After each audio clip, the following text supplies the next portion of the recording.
Welcome to Love Byte. I am 36, he is 42, and the other woman is around 49. During that time, we were not yet married, but we had 2 children and had been together for 11 years. I already noticed the signs that he was doing something behind my back, but I still ignored them. Mind you, he would always make me feel that I was just paranoid and that I was insecure about my self-pensive face. Here's what happened. Suddenly, I have to move back to our province because of work, but he will come home every weekend. He will only stay for a day, then go back to the city.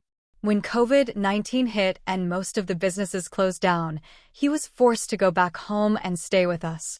It was during this time that I found his illicit affair. I guess God never really allows us to be blind forever.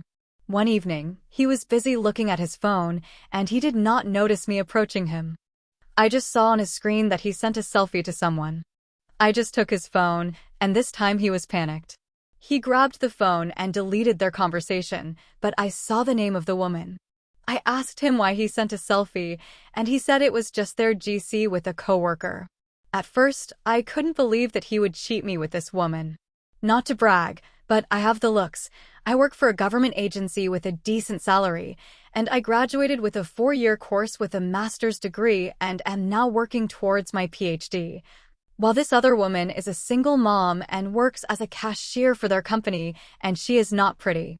You might be thinking that I am just saying that she is not pretty because of my bitterness, but Lord God, I am not lying in this part. Before, I thought men cheated because they wanted someone who was sexy, pretty, or for money, and we all know that sex is given. How will I suspect this woman to be the third party when she is a downgrade? Mind you, when I visited their office one time, this woman said hi to me and asked if my work was doing okay. Going back, I chatted with this woman using my Messenger account and asked her why she was chatting with my partner. She saw my message and did not reply, then proceeded to block me. My partner, though, still denies their relationship. I cannot do anything since I don't have any solid evidence. However, one time he left his phone and forgot to delete their conversation. The number was not saved, but I know it's hers. I saved the number on my phone and took my husband's phone so he could not reply to her once I messaged the girl. When I messaged the girl, I pretended to be my husband, that we were not okay, and that I was back in the city. I also informed her not to message my husband's number because I, the wife, took it because we had a fight. It was this time that the girl took the bait that I set up. I messaged her that we should end our relationship because I want to have a complete family. This time the girl just kept on calling my number, but I did not answer it. She bombarded me with text messages, asking me not to leave her. She then asked me if 2 years of being with her were just nothing. I just cried while reading her messages, and my husband, who is in front of me this time, can no longer deny his affair. Then the woman proceeded with her threat that if my husband left her, she would call me, the wife, and inform me about their relationship. It's like, if I cannot have you, then you cannot have your family. I remember telling my husband that if you want to save this family, we have to face this woman and tell her that you want to end your relationship with her. I then proceed to message the girl that I want to talk to her, and I am on my way to her place. During this time, the other woman still doesn't know that I caught them. On the way to the girl's place, I was devastated because he really knows where she lives. When the girl went out to meet my husband, she was shocked because I was there with him. I cannot paint her face at this time. This was just the confirmation that I needed to see if she is really the woman that my husband is cheating with. I was speechless during this time. I thought, just like in the movies, I would grab her hair and make a scene. But no, I did not do that. I just faced her and said, I brought my partner with me. You can have him. Then I just walked out while crying. The subdivision where we are doesn't have any taxis. It was a long walk going out, but I did not even notice it. All I know is that I was in pain and felt like dying. I was ready to die during that day. When I walked out of them, he followed me and left the other woman.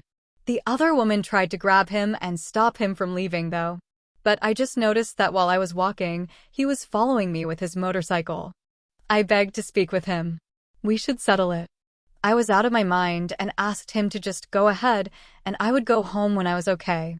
The truth is, I am not familiar with the area where we are, and I don't know what to do to get home.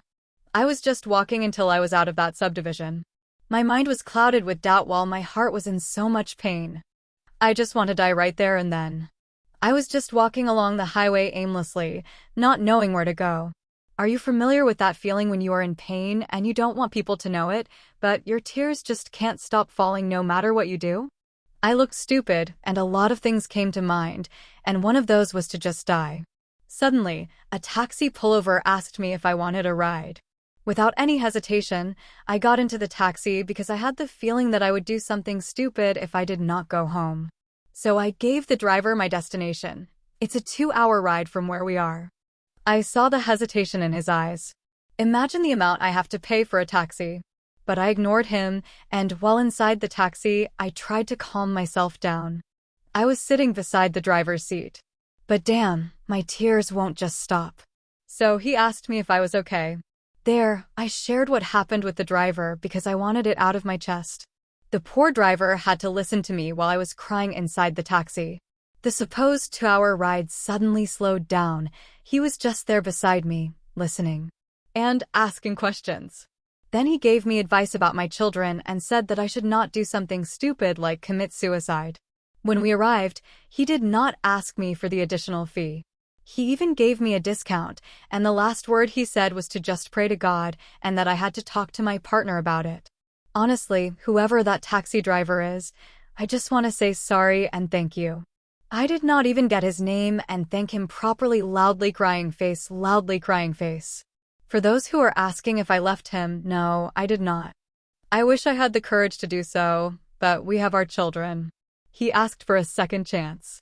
He also explained to our eldest daughter what happened and asked for forgiveness because she witnessed it. He also apologizes to my parents.